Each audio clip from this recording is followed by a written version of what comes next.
என்ன சுனா, என்ன cool. Champions டிராஃபிக்கு அப்புறமா இந்தியா ஆடக்கூடிய ஒரு ஓடிஐ சீரிஸ் வந்திருக்கு ஆஸ்திரேலியா கூட. அதுவும் சாதாரண சீரிஸ் கிடையாது, ஒரு மெகா சீரிஸ். ஏன்னா ரோஹித் சர்மா மற்றும் விராட் கோலியை பல மாசங்கள் கழிச்சு நம்ம இந்திய ரசிகர்கள் எல்லாமே பார்க்க போறோம். அதுதான் இதுல ஒரு மிகப்பெரிய எக்ஸ்பெக்டேஷன்ஸ் கிரியேட் பண்ணிருக்கக்கூடிய ஒன் ஆஃப் த சீரிஸ் சொல்லலாம். கிட்டத்தட்ட இந்த சீரிஸ்க்கு ஒரு ஹை ஆன்டிசிபேஷன் இருக்கு. எல்லா குவார்டர்ஸ்லயுமே பாத்தீங்கன்னா both from India and Australia ரெண்டு ஃபேன்ஸ்மே பாத்தீங்கன்னா ஒரு தடாலடி விழுந்து காத்துக்கிட்டு இருக்கு அப்படின்னு சொல்லலாம். எல்லாம் பயங்கர ஹாப்பி, பயங்கர குஷியா இந்த சீரிஸ் வெயிட் பண்ணிட்டு இருக்காங்க. ஃபர்ஸ்ட் மேட்ச் 19th அக்டோபர் வர ஞாயிற்றுக்கிழமை அன்னைக்கு ஸ்டார்ட் ஆக போகுது. சோ அந்த மேட்சோட ப்ரிவியூ தான் பார்க்க போறோம். சோ அது பாக்குறதுக்கு முன்னாடி நம்ம இந்த சேனல் உங்களுக்கு பிடிச்சிருந்தா லைக் பண்ணுங்க, ஷேர் பண்ணுங்க, சப்ஸ்கிரைப் பண்ணுங்க. சோ வணக்கம் நண்பர்களே, welcome to MSG cricket with Murphy சுரபன் லோக்கல் கோன். என்னக்குண்ணா ஆரம்பிப்போமா? 11 பேர் கிடைச்சாச்சு. Team ready, match start. அதாவது ஒரு ஹை ஆன்டிசிபேட்டட் சீரிஸ் அப்படின்னு சொல்லும் போது ஏற்கனவே தர்மடிகள் அடிகள் அடிகளா வாங்கி வாங்கி ஒருத்தனுக்கு முதுகு தண்டமே வீங்கி போயிருந்தாலும் கூட திரும்பவும் நான் அடி வாங்குறதுக்கு ரெடியா இருப்பேன்னு சொல்லி ஆஸ்திரேலியாவுக்கு சப்போர்ட் பண்ணிட்டு உட்காந்துருக்கான் பத்தி ஆஸ்திரேலியா கண்ணி. என்ன சோனா, இருக்கியா? பேச்சுவார்த்தையே காண இப்பெல்லாம். பாகிஸ்தான் தோத்ததுல இருந்து பார்த்தேன்னா தலைவன் பதுங்கு குழியில பதுங்கியிருக்கான் ரொம்ப நாளா. இப்ப ஆஸ்திரேலியா ஜெயிச்சாதான் உயிர் தெளிந்து நான் வருவேன் அப்படிங்கிற மாதிரி காத்துக்கிட்டு இருக்காப்ல. என்னதான் அது இதுன்னு சொன்னாலும் மனசு ஃபுல்லாவே பாத்தீங்கன்னா ஆஸ்திரேலியா எப்படி ஜெயிக்கணும் அப்படின்னு சொல்லிட்டு நைட்டுக்கு மந்திரம் போட்டுக்கிட்டு இருக்கான். அது நமக்கு உண்மையாவே தெரியும். இந்த ஆஸ்திரேலியா சீரிஸை பத்தி முதல்ல பார்ப்போம் எப்படி இருக்க போகுது. இந்த ஃபர்ஸ்ட் மேட்ச் ரிவ்யூ பாத்தீங்கன்னா ரொம்ப ரொம்ப எக்ஸைட்டிங், ரொம்ப ரொம்ப இன்ட்ரெஸ்டிங்கா இருக்க போகுது. சோ சூனா ஃபர்ஸ்ட் இனிஷியல் டாட்ஸ் ஆரம்பிப்பா, எப்படி இருக்க போகுது இந்த சீரிஸ்? ஏன்னா எனக்கு தெரிஞ்சாதான் நீ நீ மஞ்ச சட்டக்காரன். இன்னைக்கு கிளியராவே சொல்லிட்டேன், நான் மஞ்ச சட்ட சப்போர்ட் தான் அப்படின்னு சொல்லிட்டு. இருந்தாலும் பரவாயில்ல, நீ சொல்லு உனக்கு இந்த சீரிஸ் எப்படி எக்ஸ்பெக்ட் பண்ற, எப்படி ஃபர்ஸ்ட் மேட்ச் இருக்கும்னு நீ சொல்ல. அப்புறம் நீ அப்படியே பிளேயிங் லெவனுக்கு வா, எப்படி இருக்கும் அதெல்லாம் கொஞ்சம் உன்னோட ஸ்குவாடையும் அனலைசிஸ் பண்ணு. அப்படியே நம்ம இதை வச்சு போலாம்ப்பா. சாம்பியன்ஸ் ட்ராஃபிக்கு அப்புறம் ஸோ ஐ திங்க் இதுதான் பிக்கெஸ்ட் சீரிஸ் இந்தியாவை and then most anticipated series வேற. So because Rohit and Kohli coming back to Indian cricket and coming back to wearing the Indian jersey. So நிறைய ஃபேன்ஸ்க்கு இதுக்கு it will be a treat. And then எல்லாம் Murphy சொல்றான், நான் தான் மஞ்சள் சட்டைக்காரன், மஞ்சள் கலர் சட்டை போட்டு உட்காந்துட்டு இருக்கான். அது எப்படிதான் எனக்கு புரியல. இது ஆரஞ்சு கலர் சட்டை, மஞ்சள் கலர் சட்டை கிடையாது. மஞ்சள் கலர் தான் தெரியுது. கண்ணு தெரியலன்னு சொல்லி ஆரஞ்சு கலர் சட்டை மஞ்சள் கலர் சட்டை பண்ணிட்டு இருக்கேன். சொல்லு சொல்லு, பேசி பேசு, முடிஞ்ச அளவுக்கு பேசு, சொல்லு. இப்ப இதை வச்சு சொல்ல போறோம் உனக்கு. அவன் பண்றது கேட்டா நம்ம மேல திருப்பி விட்டுறது, கேட்டா நம்ம தான் பாகிஸ்தான் சப்போர்ட் பண்றது, நம்ம தான் இவங்கள சப்போர்ட் பண்றது, திருப்பி விட்டுறது. கரெக்டா? Okay. And one more thing is the biggest series because 2026 world கப்புக்கு இதுதான் ப்ரிப்பரேஷனா இருக்கும். ரோஹித் சர்மாக்கு அப்புறம் சுமன் கில் கேப்டன்சி கொடுத்துருக்காங்க. So it will be the test for Shubman Gill as well. அதுவும் ஃபர்ஸ்ட் சீரிஸே பார்த்தீங்கன்னா ஆஸ்திரேலியால வேற. ஆஸ்திரேலியால it won't be that easy, ரொம்ப ரொம்ப டஃபா இருக்கும். Same thing happen to test cricket. கில்லி கேப்டன்சி கொடுக்கும் போது இங்கிலாந்துல தான் டெபியூ பண்ண டெஸ்ட் டெபியூ. ஸோ அது ஒரு டீசெண்டாவே பண்ணா, நல்லாவே பண்ணினார். டூ பண்ணி கொஞ்சம் நல்லாவே பண்ணாரு. ஸோ அதே மாதிரி கில்லுக்கு it will be really tough என்ன சொல்லுவேன். பிகாஸ் ஆஸ்திரேலியா ஸ்குவாடும் பாத்தீங்கன்னா அந்த அளவுக்கு பிக் நேம்ஸ் இல்ல. மறுபடியும் நான் சொல்லுவேன். சோ பேட் கமின்ஸ் எல்லாம் இல்ல. சும்மா அரே சலா யாரா நீ? பேட் கமின்ஸ் எல்லாம் இல்ல. சோ பாப்போம் வாட் ஹேப்பன்ஸ் பாப்போம். பட் ஆனா எனக்கு தெரிஞ்சு it will be great series தான். ஒப்பீனியன் சொல்லு. அதுக்கப்புறம் நம்ம we will go to the playing 11 squad பத்தி அப்படி லைட்டா டச் அப் பண்ணிட்டு அப்புறம் கொஸ்டின்ஸ் கேட்க ஸ்டார்ட் பண்ணலாம். அதாவது இவனே என்னென்ன குணு நீ ஆரம்பிக்கிறதுக்கு முன்னாடி தலைவனுக்கு பாத்தீங்கன்னா தன்னுடைய தோல்வி பயத்தை இப்பவே தன்னுடைய கட்சிக்காரர் ஒப்புக்கொண்டு விட்டார் அப்படிங்கிற மாதிரி இப்பவே நாங்க அவ்வளவு பெரிய டீம் இல்ல, நாங்க இப்போ மென்ஷன் பண்ற மாதிரி ஆஸ் ஐ செட் இப்போ இது ஒரு 2 நாள் டீம் தான், நாங்க ஆட போறது இல்ல அப்படிங்கிற மாதிரி சொல்லிட்டு இப்பவே தன்னுடைய தோல்வியை கட்சிக்காரர் ஒப்புக்கொண்டு விட்டார் அப்படிங்கிற மாதிரி தன்னடக்கம் கிடையாது, பின்னடக்கம் கிடையாது, அதெல்லாம் கிடையாது. தோத்துருவானு தெரிஞ்சு போச்சு. சரி நம்ம இப்படி ஒத்துக்கிட்டா அவமானமா போயிருவே அப்படின்னு சொல்லிட்டு நான் பாரு அன்னைக்கே சொன்னேன். என்ன சொன்னேன்? இது 2ஆம் டீம் தானே அப்படின்னு சொல்லிட்டு அவன் பேசுவாப்ல. சோனா என்ன சொன்னா அதானே? நடந்துட்டு இருக்கு. பாப்போம் அதுக்கப்புறம் கண்டிப்பா கண்டிப்பா இந்த சீரீஸ் கண்டிப்பா ஒரு முக்கியமான சீரீஸ் தான். நம்ம ரோக்கோவை திருப்பி பார்க்க போறோம் ப்ளூ ஜெர்சிஸ்ல ரொம்ப நாள் கழிச்சு. அது ஒரு சூப்பரான ஒரு ஃபேன்ஸுக்கும் சரி எல்லாருக்கும் சரி அது பெரிய விஷயம் தான். ஆக்சுவலி இந்த எல்லாம் சொல்லி ஐயா இந்த சீரீஸ்லயே பார்த்தோம்னா ரோக்கோ இன்டர்வியூ சொல்லிதான் எல்லாம் பேசிக்கிட்டு இருக்கோம். தப்பி தவறி பர்ஃபார்மன்ஸ் அடி வாங்குச்சுன்னு வச்சுக்கோ, அவ்வளவுதான். கம்பீர் முடிச்சிருவாங்க. கம்பீர் என்ன வெயிட் பண்ணிட்டு இருக்காரு, எப்ப முடிச்சு விடுறாங்க அப்படிங்கிற மாதிரி. பாத்தியா, கொஞ்சம் சிறு பிசுறுகள் நடந்தால் கூட உத்தரவாதம் இல்லை, அப்படிதான் நிலைமை. கண்டிப்பா பாத்துக்க. அதான் இந்த ஃபர்ஸ்ட் ஓடிஐ பார்த்தீங்கன்னா பிச் வந்து பார்த்தீங்கன்னா பெர்த்தில் தான் நடத்துறாங்க இந்த மேட்ச் கண்டிப்பாக அது வந்து ஆமா ஆமா. மோரலஸ் fast and bouncy surface. So பேசஸ்க்கு தான் நல்லா இது இருக்கும். அதனால ஸ்விங் நல்லா ஆகும். இது ஏர்லி ஸ்விங் நல்லா இருக்கும் அந்த பர்டிகுலர் பிச்சில். ஸோ பவுலிங் ஃபர்ஸ்ட் எடுக்கிறவங்களுக்கு நல்லா அட்வான்டேஜஸ். அப்புறம் ஸ்பின்னர்ஸ்க்கு வந்து அந்த அளவுக்கு அட்வான்டேஜ் இந்த பிச்சில் இருக்காது. ஸோ ப்ராபப்ளி ரெண்டு ம், டீமும் மோஸ்ட்லி ஃபாஸ்ட் பவுலர்ஸ் தான் மோஸ்ட்லி ப்ரிஃபர் பண்ணுவாங்கன்னு நினைக்கிறேன். இது இருக்கு. ஸோ ம், கமிங் டு த ஸ்குவாட், நம்ம ஸ்குவாட் பார்ப்போம். நம்ம இந்தியன் ஸ்குவாட் பார்க்கும்போது சுப்மன் கில் கேப்டன் இருக்காரு. அப்புறம் ரோஹித் சர்மா, ம், விராட் கோலி, ம், ஸ்ரேயாஸ் ஐயர் நம்ம வைஸ் கேப்டன். ம், அப்புறம் ம், அக்ஷர் பட்டேல், கேஎல் ராகுல் விக்கெட் கீப்பர், நிதிஷ் ம், குமார் ரெட்டி, ம், வாஷிங்டன் சுந்தர், குல்தீப் யாதவ், ம், ஹர்ஷித் ம். ராணா, சிராஜ், அஹ், ஹர்ஷ்தீப் சிங், ம், பிரசித் கிருஷ்ணா, த்ரூ ம், ஜுரேல், அப்புறம் யஷ்வி ம், ஜெய்ஸ்வால். இதான் நம்ம ம், இந்தியன் ஸ்குவாட், ஆக்சுவலி 15 மெம்பர் ம், ஸ்குவாட். அப்புறம் அதே ம், மாதிரி நம்ம ஆஸ்திரேலியா ஸ்குவாட் பார்க்கும்போது மிச்சல் மார்ஷ் இருக்காரு கேப்டன். ம், அப்புறம் ஜேவியர் ம், பாட்லட், அலெக்ஸ் கேரி, ம், கூப்பர் ம், கொனாலி, பென் ம், டுவாஷியஸ், நேத்தன் ம், எலிஸ், கேமரான் ம், கிரீன், ஜார்ஜ் ம், ஹேசல்வுட், டிராவிஸ் ஹெட், ம், அப்புறம் ஜாஷ் ம், இங்கிலீஷ், ம், மிச்சல் ஓவன், மேத்யூ ம், ரென்ஷோ, மேத்யூ ம், Short, Mitchell Starc, Adam Zampa. எல்லாம் பெரிய பெரிய பேரா ம், இருக்காங்க. எப்படி ஆடுவாங்கன்னு ம், ம். தெரியல. அதான். வேற ம். லெவல் தான் ஆட போறாங்க என்னடா நினைக்கிறேன். பெரிய பேரா இருக்காங்க, என்னடா இப்படி சொல்றீங்க? பேட் கமெண்ட்ஸ் இல்லாம ஏ, பேட் கமின்ஸ்னா டெஸ்ட் டீமுக்கு தான் ஆடுவான். அவன் டெஸ்ட்ல ஆடுற பிளேயர்லயே அவனை போய் எதுக்குல நீங்க ஓடி அப்புறம் டிடி ஏன் சார் ஐபி? T23 வேர்ல்ட் கப் வின் இதாச்சு? ஏய் டேய் டேய், நினைச்ச டேய். நீங்க அதுல அதுல பதில் சொல்லுங்க. அதுல நீங்க அது நியூ ஒண்ணும் பிளேயர் இல்ல. அது கேக்குறீங்க சார். அது ஒண்ணும் இல்ல. நான் அது ஒண்ணும் 2023 இல்ல. வேர்ல்ட் கப் வின் சார் ஆச்சு. பேட் நவம்பர் இல்ல 19 இல்ல வின் சார் ஆச்சு. தம்பி, அதாவது பேட் கமின்ஸ் வந்து பெரிய பிளேயர் இருக்கட்டும், சரியா? ம், ம். ஆனாலும் அது அவரை இது பண்ணல. அது ஒருத்தர்னா ஒரு மண்டையன். அந்த மண்டைய ஆடின ஆட்டத்துக்காக வந்து நடந்ததுதான். நீ வந்து என்ன கேட்டனா, நீ வந்து இப்ப நீ கேட்டா அவுட் ஆஃப் டாபிக் அது போகுதே இருந்தாலும் பரவாயில்ல, நான் சொல்லுவேன். கிரேட்டஸ்ட் கேப்டன் ஆஃப் ஆஸ்திரேலியா அப்படின்னு கேட்டேன்னா எனக்கு வந்து நீ சொல்லலாம் பேட் கமின்ஸ். எனக்கெல்லாம் வந்து எனக்கு என்னுடைய பபுள் கமெண்ட் தான் ரொம்ப பிடிக்கும். பின்ச் அந்த மாதிரி ஒரு ஒரு கேப்டன் வந்து ஆஸ்திரேலியாவுக்கு கிடைச்ச வரம் அவர்லாம். பின்ச் அதாவது ஒருத்தருக்கு, அதாவது இத Eat five star, திடீர்னு do உட்கார்ந்து nothing. அவருக்கு அவ்வளவுதான். பபுள் கம் சாப்பிட்டே என் தலைமை கப்பு வாங்கிட்டு போன வேண்டாம், முடியுமா?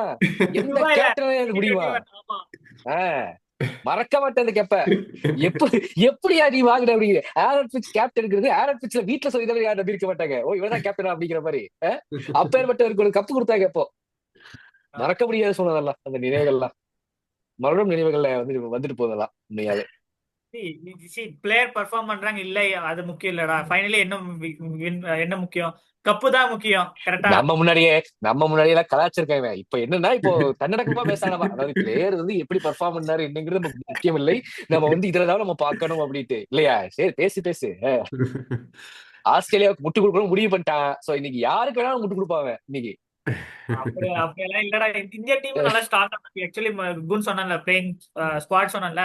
சோ ம். அதுல இருந்து பிளேயிங் லெவன் பாத்தீங்கன்னா நான் என்னோட பிளேயிங் லெவன் கன்ஸ்ட்ரக்ட் பண்ணி ஓகே இதுதான் ஃபர்ஸ்ட் ஓடிஐக்கு இதான் பிளேயிங் லெவனா இருக்கும்னு நினைக்கிறேன். சரி, நான் சொல்றேன். ஓகே நீ ரெண்டு டீமுக்கும் சொல்லு. ம். ஆஸ்திரேலியா பத்தி நீ சொல்லு, நான் வரல. ஏன்னா நான் பயஸ் இருப்பீங்க நீங்க ரெண்டு இல்ல பேரும். எனக்கு நான் ஏன் ஸ்பெசிபிக்கா அப்படி கேட்கறேன்னா ஒரு காரணம் இருக்கு. நீ தானே வந்து ரெண்டாம் நம்பர் டீம் சொல்லி ரெண்டாம் நம்பர் டீம்ல நீ என்ன ஸ்குவாட் எடுக்கிறேன்னு நான் பார்க்கணும். அதுக்காகவே நீ தான் செலக்ட் பண்ற. I want from you only. இன்னைக்கு பிளேயிங் லெவன் நீ தான் சொல்ற. எனக்கு தெரியல இந்த பிளேயிங் லெவனை பார்த்த பிறகு இவங்க ரெண்டாம் நம்பர் டீம் தானா இல்ல அப்போ அதே தான் நிக்கிறானு மாத்திரானா எனக்கு தெரியணும். ஏன்னா நான் சொல்லலாம், அப்ப நீ இதுன்றுவ. நீயே சொல்லு, தப்பு இல்ல. ஃபர்ஸ்ட் வந்து இந்தியாவுக்கு போவேன். இந்தியாவுக்கு வந்து ம், ஓப்பனிங் ஆஸ் சுமன் கில், ரோஹித் சர்மா. ம். ஸோ ம், நம்பர் 3 ம், விராட் கோலி. நம்பர் ம், 4 ஸ்ரேயஸ் ஐயர். கண்டிப்பா. ஓகே. ஸோ நம்பர் 5 கேஎல் ராகுல். ஸோ ம், நம்பர் 6 வந்து நிதிஷ்குமார் ரெட்டி. ஹர்திக் பாண்டியாக்கு பதிலா நிதிஷ்குமார் ரெட்டி. ஓகே. ம், ம், ம், நெக்ஸ்ட் வந்து நம்பர் 7 வந்து அக்ஷர் பட்டேல். ம், ஓகே, ம், ஜடேஜாக்கு ம், பதிலா. நம்பர் ம், 8 வந்து வாஷிங்டன் சுந்தர். ம். ஓகே, ரெண்டு ஸ்பின்னர். ஸ்பின்னர். ம், 2 ஸ்பின்னர் தான். ஓகே, ம், குல்தீப் இருக்க ம். மாட்டார் என் டீம்ல. பிகாஸ் ஆஸ்திரேலியா பெர்த் வேற சொல்லியிருக்காங்க கூட. ஸோ பெர்த்ல எல்லாம் பவுலிங் ஸ்பின்னிங் எல்லாம் பெருசா டேர்ன் எல்லாம் ஆகாது. ஸோ குல்தீப் ஆட மாட்டாரு. குல்தீப்பே அழைச்சா 3 ஸ்பின்னர் ஆயிரும். ம். 3000. ஸோ ம், ரொம்ப ரிஸ்கா ம், போயிடும். ஓகே. ம், அப்புறம் நம்பர் ம். 9ல வந்து ஹர்ஷ்தீப் சிங். ஓகே. 10 வந்து ஷோரா ஆமா. ஷோராப்பா நான் இல்ல சொல்லுவேன். இது சொல்ல ரா- வரேன். இது அஹ், யார் அஹ், நான் சொல்ல வரேன். நீ என்ன ம். எதிர்பார்க்காத நான் சொல்லுவேன். கவலைப்படாத. சரி ஓகே. அஹ். ஓகே. நம்பர் 9ல ஹர்ஷ்தீப் சிங். நம்பர் 10ல ஹர்ஷித் ராணா. நம்பர் அவர் வரல, அதுதான் வெயிட் பண்ணிட்டு இருக்கேன். அவருக்கு தான் நான் வெயிட்டிங்கே. தலைவர் ஸோ வரணும்ல. இதுதான். இல்ல பெர்த்ல ஆக்சுவலி ஸ்பின்னே ஒர்க் அவுட் ஆகாது. ஸோ இல்ல எனக்கு ஸ்பின் வேணும்னாங்கன்னா ஹர்ஷித் ராணாக்கு பதிலா குல்தீப் யாதவ். அவ்வளவுதான் சேஞ்சஸ் இருக்குமே தவிர இதுதான் மோஸ்ட்லி ஃபர்ஸ்ட் பிளேயிங் லெவனா இருக்கும். இல்ல எனக்கு ஹர்ஷித் ராணா வேண்டாம், எனக்கு out and out fast bowler போனா பிரசித் கிருஷ்ணா. பட் பிரசித் கிருஷ்ணாக்கெல்லாம் போனா ஹர்ஷித் ராணா தான் ஆடுவாங்க. நம்பர் 9ல Prasidh Krishna. Extra batting option கிடைக்கும். கண்டிப்பா. எக்ஸ்ட்ரா ஒரு கம்பீரோட செல்லப்பிள்ளை பேட்டிங் ஆப்ஷன். ஆமா, லைட்டா ஒரு பேட்டிங் ஆப்ஷன் கிடைக்கும். ஹர்ஷித் இதுதான் ராணா என்னோட இல்லாம போனா எனக்கு இந்தியா டீமே வேணான்னு போயிருவாரு கம்பீர்லாம். அந்த மாதிரி ஹர்ஷித் பும்ரா ராணா வேற மேல இல்ல, அவருக்கு தனி கண்டிப்பா பாசம். ஆமா, அவர்தான் ஓப்பனிங் பவுலரா போடுவாரு நினைக்கிறேன். ராணா தான். ஓப்பனிங் பவுலர் இருக்க மாட்டா. ஹர்ஷதீப் சிங், சிராஜ் தான் ஓப்பனிங்கா இருப்பாங்க. மேபி ஆமா. சேஞ்ச்ல அப்படி வேணா வரலாம். டெத் போ ஓவர் ஸ்பெஷலிஸ்ட் போடுவார் பாரு என் தலைவர் ராணா. ராணா இறக்கி வருவாரு சொரன்னு. ஏன்னா சாம்பியன்ஸ் ட்ரோஃபில கொடுத்தாங்க பாத்தீங்களா? சாம்பியன்ஸ் ம். ட்ரோஃபில ம். சமியும் ஹர்ஷித் ராணா ஓப்பனிங் போட்டாங்க ஸ்டார்டிங்ல. ஆமா ஆமா ஆமா ஆமா எக்ஸாக்ட்லி. ஆமா இனிஷியல் ஆமா. ஸ்டேஜஸ்ல சாம்பியன்ஸ் ட்ரோஃபில. ம். எனக்கு நீ சொன்ன பிளேயிங் லெவல்ல உண்மையாவே ஒரு ஹாப்பியான ஒரு மவுண்ட் யாருக்குன்னா ஹர்ஷதீப் சிங்க்கு வந்து இந்த சான்ஸ் கிடைக்கிறது அப்படிங்கிறது ஒரு பெரிய ஒரு இதா தான் நான் பாக்குறேன். பும்ரா ரெஸ்டட், அதனால ஹர்ஷதீப் சிங் பும்ரா பரவாயில்லப்பா, ஏதோ ஒண்ணு குடுங்கிற நானு எப்படியாச்சும் அவருக்கு ஒரு சான்ஸ் கொடுங்க. இப்பதான் அவர் ப்ரூவ் நல்லா பண்ணணும். பர்ஃபார்ம் பண்ற பிளேயர்ப்பா, அவருக்கு கொடுக்கலாம்னு நான் யோசிச்சேன். அட்லீஸ்ட் இந்த ஓடிஐ சீரிஸ் அவருக்கு ஒரு சான்ஸ் கிடைக்குது அப்படிங்கிறது உண்மையாவே ஒரு நல்ல இதுதான். எனக்கு வந்து நீ வாஷிங்டன் சுந்தர், அக்ஷர் பட்டேல் இவங்க 2 பேர்த்தையும் இவங்க கன்சிடர் பண்றது ஒரு கொஞ்சம் ஓவர்ஸ் தள்ளவும் முடியும். அதே பேட்டிங்லயும் இவங்களால வந்து ப்ரூவ் பண்ண முடியும் அப்படிங்கிறது வந்து 2 பேர்த்தையும் எடுத்திருப்பாங்க. இருப்பாங்க. நிதிஷ்குமார் ரெட்டி, அக்ஷர் பட்டேல், வாஷிங்டன் சுந்தர். இவங்க 3 பேர்த்துக்கிட்ட ஒரு 25 ஓவர்ஸ் கிட்ட வாங்கிடலாம் நானு. கண்டிப்பா அப்படிதான் கண்டிப்பா 20 கண்டிப்பா. 20 to 25 ஓவர்ஸ் வாங்கிட்டோம்னா ஃபாஸ்ட் பவுலர்ஸ் ஒரு 3 ஃபாஸ்ட் பவுலர்ஸ் இருக்காங்களா, 30 மேக்ஸிமம் 30 ஏன்னா போட 55 முடியும். ஓவர் போடுவீங்களா? இல்ல சொல்றதுக்கு இல்ல மேக்ஸிமம் ஓகே 30 ஓகே ஓகே. போடுவாங்க. சோ ரொட்டேஷன்ல 50 ஓவர்ஸ் அப்படியே கம்ப்ளீட் பண்ணிக்கலாம். 6 பவுலிங் ஆப்ஷன்ஸ் இருக்கும் அப்படி சொல்ல வரேன் நான். சோ இப்படிதான் என்னோட பேட்டிங்கும் உங்களுக்கு டெப்த் இருக்கிற மாதிரி இருக்கும். கண்டிப்பா பேட்டிங் கண்டிப்பா. டெப்த் இருக்கு. கரெக்ட். ஆமா. ம். சரி, அடுத்து உங்க டீமுக்கு வாங்க. இல்ல ஃபர்ஸ்ட் மூணு ஸ்டார்ட் பண்ணதுக்கு அப்புறம் நான் சொல்றேன். இல்ல வேற நான் சரி, ஸ்டார்ட் பண்ணல. நீ சொல்லு first. Australia playing safe Australia safe bet play பண்ணுவேன் என் தலைவன் இதுலதான். சேஃப் ஆடுறாரு. சேஃபா ஆடுவார் அவரு. ஓகே. தப்புன்னு வந்துடக்கூடாது. சொல்லு. என்னோட பிளேயிங் லெவல் பார்க்கணும். ஓப்பனிங் பேட்ஸ்மேன்ஸ்ல டிராவிஸ் ஹெட், மிச்சல் மார்ஷ் 2 பேரும் first Mitchell Marsh, Travis Head தான். இதுல என்ன பெரிய பவர்? கடப்பார ஓப்பனிங் இது பொழந்துருவேன் உடனே. டிராவிஸ் ஹெட்டை பத்தி ஏதாவது பேசினா என்ன? நம்ம இந்தியா வந்துட்டாலே இப்ப நீ 2023 மண்ணலி போட்டதே வந்தான் என்ன? பேசாத ஏதாவது இப்போ பறக்கவாட்ட அந்த மேட்ச் நான்லாம் என்ன அது ஸ்கோரே முதல்ல இல்ல. அந்த ஸ்கோரையே வந்து பாத்தீங்கன்னா அவன் என்னமோ இது மாதிரி அடிச்சுட்டு போய் தூக்கத்துக்கு எடுத்து விட்டவன் அவன். சும்மா இரு, ஏதாவது சொல்லிட போறேன். அதுக்கப்புறம் நம்பர் 3 வந்து மேத்யூ ஷாட், நம்பர் சரி. 4 வந்து கேமரான் கிரீன், நம்பர் 5 ஜாஷ் இங்கிலீஷ், அப்புறம் 6 வந்து அலெக்ஸ் கேரி, அப்புறம் 7 வந்து மிச்சல் ஓவன், அப்புறம் 8 ஜாம்பா. என்ன மிடில் ஆர்டர் பாரு. ஆமா 6 அலெக்ஸ் கேரி, அதுக்கப்புறம் மிச்சல் ஓவன், அதுக்கப்புறம் ஆடம் ஜாம்பா, அப்புறம் ஹேசல்வுட், ஸ்டார்க், நேத்தன் எலிஸ். இதான் என்னோட பிளேயிங் லெவல் ஆக்சுவலி. என்ன இந்த டீம்ல இல்ல? இந்த டீம்ல என்ன இல்லன்னு எனக்கு தெரிஞ்சாகணும். மிடில் ஆர்டரே இல்ல பாரு டீம்ல. யாரு இல்ல? எங்க கொஞ்சம் திரும்ப படி கேட்க காதுல செவிட்டு விஷயம் வச்சிருக்கேன். அலெக்ஸ் கேரி, ஜாஷ் இங்கிலீஷ் ஆட மாட்டாங்களே. ஜாஸ் இங்கிலீஷ், அலெக்ஸ் கேரி, இவங்க எல்லாம் பாவம் சும்மா ஆடுறவனுங்க. என்னது சொல்லு மிச்சல் ஓவன், மேத்யூ ஷாட் புது பிளேயர்ஸ், ஆட தெரியாத பிளேயர்ஸ் ஒண்ணு கிடையாது இல்ல பாவங்க, ஆடுவாங்கல்ல. என்னடா சொல்றான் என்னடா சொல்றான் அப்படிங்கிற மாதிரி. ஏடா ஆஸ்திரேலியன் பிட்ச்ல வர அவங்க பிட்ச் வேற. ஆஸ்திரேலியாவோட ஹோம் கிரவுண்ட் பிட்ச் ஒண்ணு, ஆஸ்திரேலியா ஆட்டிடியூட் ஒண்ணு, அதெல்லாம் வந்து எக்ஸ்ட்ரா போனஸ் அட்வான்டேஜ் மாதிரி அந்த டீமுக்கு. அதை வந்து நம்ம இதே மிஸ் அவுட்டே பண்ண முடியாது உண்மையாக சொல்ல போனா. ஒரு 50 ஓவர் ஃபார்மேட் வந்து இந்தியா பார்த்தோம்னா கிட்டத்தட்ட இந்த சீரீஸ்ல இந்த இதுலயே பார்த்தா ரொம்ப நாள் கழிச்சு ஆடுறாங்க. ஆஃப்டர் சாம்பியன்ஸ் டிராஃபிக்கு அப்புறம் இந்தியா ஆட ஒரு ஓடிஐ மாதிரி. சோ ரொம்ப கேப் ஆயிடுச்சு இந்தியாவோட அந்த எக்ஸ்டென்சிவ் அந்த ஓடிஐ ரன்னே வந்து பார்த்தா ரொம்ப கேப் ஆயிடுச்சு. விராட் கோலி, ரோஹித் சர்மா வந்து பார்த்தா after long time they coming back. Exactly. எப்படி அந்த ரிதமிக் டச் எப்படி வரும்? அதான் ரோஹித் சர்மா பயம் உடம்ப குறைச்சிட்டு வந்து ஒரு பொழப்பாரு அப்படிங்கிற நம்பிக்கையில தான். உங்ககிட்ட அடுத்த கேள்வியா இருக்கு கேட்கணும்னு நினைச்சேன். ஏன்னா பிகாஸ் ரோஹித் சர்மா கோலி ஃபார்ம் பத்தி என்ன நினைக்கிற மாதிரி. பிகாஸ் நிறைய பேர் ஸ்பெகுலேட் பண்ணிட்டு இருக்காங்க இந்த சீரீஸ் தான் கடைசி சீரீஸா இருக்குமோ, ஒழுங்கா பெர்ஃபார்ம் பண்ணலைனா அப்படி இப்படி நிறைய ஸ்பெகுலேட் பண்ணிட்டு இருக்காங்க. இது ஓகே, நியூஸ் வேற ஸ்ப்ரெட் ஆயிட்டு இருக்குது. சோ இன் கேஸ் இப்படி நடக்கக்கூடாது, அப்படி நடந்தால் ஒழுங்கா பெர்ஃபார்ம் பண்ணலைனா என்ன நடக்க சான்ஸ் இருக்கு? அதாவது இது வந்து நம்ம இது வந்து இந்த பேட்டர்ன் வந்து நம்ம டெஸ்ட் கிரிக்கெட்ல பார்த்தோம். இந்த பேட்டர்ன் அப்படியே கிட்டத்தட்ட பார்த்தோன்னா ஆஸ்திரேலியாவோட சீரீஸ்ல ஒரு சொதப்பினாங்க. அதுக்கப்புறம் ஒரு லைனா ஒரு வேக்கம் ஃபில் ஆகாத மாதிரி அப்படியே ஃபிக்ஸ் ஆயிடுச்சு.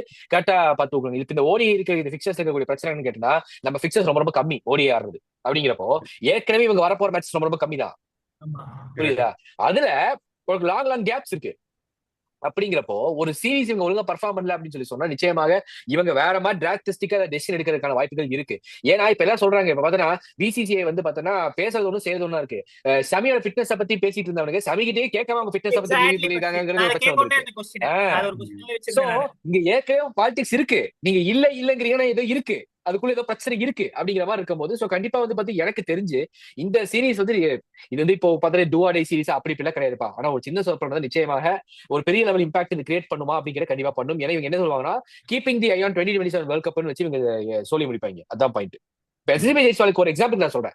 ரோஹித் சர்மா பால் எஸ்பி ஜெய்ஸ்வால் வந்து ஓப்பனிங் ஆட போறோம்னு வச்சுக்கோ வித் சுபன் கில் அப்படின்னு பிளான் பண்றாங்க அப்படின்னா அதுக்கு ஒரு ரன் கொடுக்கணும். அப்பதான் நீ வந்து 2027 வேர்ல்ட் கப்புக்கு ப்ரிப்பேர் ஆக அப்படின்பாங்க. கரெக்டா? யோசிச்சு பாரு. அந்த பிளேஸ் நீ ஒரு பிளேயர் நீ ஆட வைக்கணும்னா அந்த பிளேயருக்கான அந்த ஸ்பேஸும் டைம் நீ கொடுத்தாகணும். உனக்கு ஏற்கனவே பிக்சர்ஸ் கம்மியா இருக்காது. ஆட்டோமேட்டிக்கா நீ எப்படி ஆடுத சொல்லு பார்க்கலாம். இருக்காதுல்ல. அப்ப அந்த பிரச்சனை ஆட்டோமேட்டிக்கா வரும்ல. அப்ப என்ன பண்ணுவாங்க? ஆட்டோமேட்டிக்கா நீ ரீப்ளேஸ்மெண்ட் தான் போவேன். சோ இங்கதான் இங்க பிரச்சனை. ஒண்ணு இவங்க இந்த சீரீஸ் இப்போ இது எப்படி தெரிஞ்சுக்கணும். இப்போ இந்த சீரீஸ்ல பர்ஃபார்ம் பண்ணி அடுத்த சீரீஸ்ல இப்படி விராட் கோலி ரோஹித் சர்மா கண்டினியூ பண்றாங்கன்னா 2027 வரைக்கும் இவங்க லாங்கர் ரன்னுக்கு ரோஹித் சர்மா விராட் கோலி தான் எய்ம் பண்றாங்கன்னு அர்த்தம். இல்ல இவங்க உடனே ஒரு ரீப்ளேஸ்மெண்ட்க்கோ சேஞ்சுக்கோ இல்ல ஏதாச்சும் ஒரு பாவலா கொடுத்து இவங்க வந்து விராட் கோலி ரோஹித் சர்மா ரெஸ்டட் அப்படின்னு போட்டு பில்டப் கொடுத்தாங்கன்னா you can keep that they are not going to play 2027 world cup. அதான் பாயிண்ட். இப்ப விஷயம் இப்படிதான். ஒன்னு இவங்க ஆடுறாங்களா ஆடலையா அப்படிங்கிறது நமக்கு கொஞ்ச நாள் தெரிஞ்சிடும். அதான் உண்மை சொன்னா. நீங்க நான் ஒத்துக்க மனசுல அதான் நெசம். இவங்க ஆடுவாங்களா ஆட மாட்டாங்களான்றது இவங்க பர்ஃபார்ம் பண்றதுல இருக்கு. பண்றேன் ஆக்சுவலி நீ சொன்ன பத்தி அந்த வேலி நானும் அதை பத்தி எக்ஸ்பெக்ட் பண்றேன்.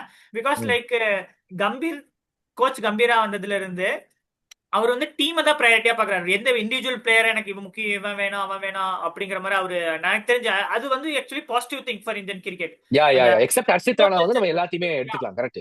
ஹீரோ கல்ச்சர் இருந்துச்சு பத்தி அது வந்து இப்ப லைட்டா கொஞ்சம் அப்படிங்கிற மாதிரி நான் பாக்குறேன் கம்பீர் கோச்சா வந்ததுல இருந்து. I think and one more thing the most இது இந்த ரீசெண்டா அந்த சமி நீ கூட பேசியிருந்த பத்தில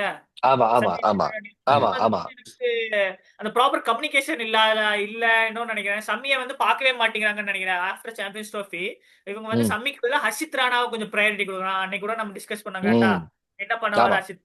சம்மிக்கு பதிலா ஹர்ஷித் ராணா அவங்க புஷ் பண்றாங்க. So that is not a good thing. And one more thing இன்னொன்னு குட் நியூஸ் என்னன்னா ஜடேஜா அந்த டெஸ்ட் சீரிஸ் அப்ப சொன்னாரு ஏன் ஜடேஜாவை எடுக்கல அப்படிங்கிற மாதிரி கிளியர் கம்யூனிகேஷன் இருந்துச்சு. என்கிட்ட சொன்னாங்க இதுதான் எங்க பிளான்ஸ் இதுதான் நாங்க பண்ண போறோம் அப்படிங்கிற மாதிரி ப்ராப்பர் கம்யூனிகேஷன் வந்து ஜடேஜா கிட்ட போயிருக்கு. நாம நினைச்சோம் அது போயிருக்கா இல்லையா நம்ம அந்த மாதிரி டிஸ்கஸ் பண்ணிட்டு இருந்தோம். அவருக்கு போயிருச்சா எதனால டிராப் பண்ணாங்க அவங்க கிட்ட இன்ஃபார்ம் பண்ணாங்களா அந்த மாதிரி நம்ம கேட்டிருந்தோம் கரெக்டா. பட் ஆனா கிளியரா சொல்லியிருக்காங்க that's a good thing. Jadeja தெரியும் ஓகே மேனேஜ்மெண்ட்டும் கம்பீரும் ஜடேஜா கிட்ட பேசியிருக்காங்க இதுதான் எங்க பிளான்ஸ் ஃபியூச்சர் அதனால தான் நாங்க உங்களை இந்த சீரிஸ் எடுக்கல கைண்ட் ஆஃப் திங் ஏதோ பேசியிருக்காங்க போல.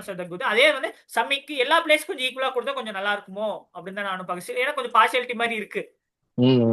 கொஞ்சம் ஹையா பண்றாங்க. ஆமா இதுல விஷயம் என்னன்னா கம்பீர் அவர்களுக்கு வந்து நம்ம பார்த்த வரைக்குமே அவருக்கு வந்து மோர் தென் இந்த சீனியர் பிளேயர்ஸ் கிட்ட விட இந்த யங்ஸ்டர்ஸ் கிட்ட வந்து அவருக்கு கொஞ்சம் நல்ல ஜெல் இருக்கும் அப்படிங்கிறத தோணுது சொன்னா. அதாவது என்னன்னா கிட்டத்தட்ட அவர் வந்து யங்ஸ்டர்ஸ் இந்த யங் பிளேயர்ஸ் அவங்களுக்கு வந்து பாத்தீங்கன்னா நல்லா வந்து ஒரு இதை கொடுக்குறாரு. அந்த மாதிரியோட இம்பார்ட்டன்ஸ் கொடுக்குறாரு. அவங்களோட நல்லா ஜெல்லும் ஆகுறாரு. ஏன்னா இந்த T20 பாத்தீங்கன்னா நீ ஸ்டார்டிங் இருந்து பாரு இட் வாஸ் பக்கா யங் ஸ்குவாட்.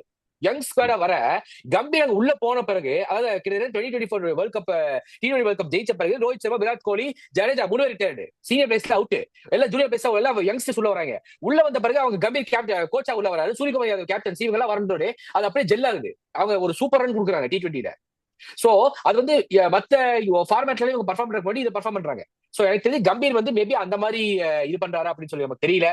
சோ எப்படி இருக்க போகுது இந்த இது அப்படிங்கிறது தெரியல. சோ என்னுடைய கணிப்பு இந்த ப்ரிவியூ படி பாத்தீங்கன்னா இந்தியா நான் சொல்றேன். சூனா பானா ஆஸ்திரேலியா தான். நீ சொல்லுங்க. நானே சொல்லிடுறேன் எப்படி நீ ஆஸ்திரேலியா சொல்ல போற எதுக்கு நானா கேட்டு அதுக்கு நீ 1 மணி நேரம் பேச எதுக்கு வம்பு நீ சொல்லுங்க. நீ என்னப்பா? கண்டிப்பா இந்தியா தான் ஃபேவர். பட் இந்த பர்டிகுலர் பிட்ச் ஃபேவர் பண்ணும்போது இந்த மேட்ச்ல வந்து கொஞ்சம் கஷ்டமா தான் இருக்கும். 50-50 சான்சஸ் தான். ஏன்னா 50-50 சான்சஸ். Very good. ஓகே இந்த ஃபர்ஸ்ட் ஓடிஐ இப்போ நான் இந்தியா இவன் ஆஸ்திரேலியா நீ 50-50.